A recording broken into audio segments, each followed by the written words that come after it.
اسرائیل نے دعویٰ کیا ہے کہ حماس نے غازہ میں کنٹرول کھو دیا ہے۔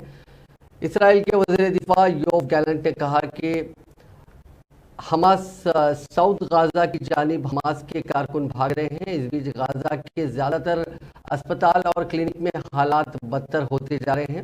ورلڈ ہیلتھ آرگنائزیشن نے بتایا کہ 7 اکتوبر سے اب تک 36 ہیلتھ فیسلٹیز جس میں 22 اسپتال شامل ہیں انہیں جنگ میں بھاری نقصان پہنچا۔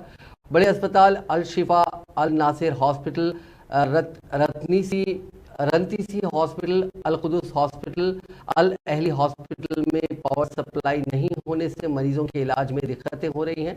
وہیں اسرائیلی فوج نے اسپتال کے نیچے بنے حماس کے کمانڈ سینٹرز کو نشانہ بنانا شروع کیا ہے۔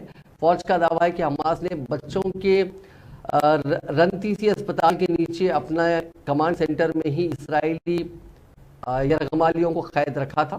وہیں خبریں یہ بھی آ رہی ہیں کہ حماس کے جنگجوؤں نے اسرائیل کے بہت سارے ٹینکس تباہ کیے۔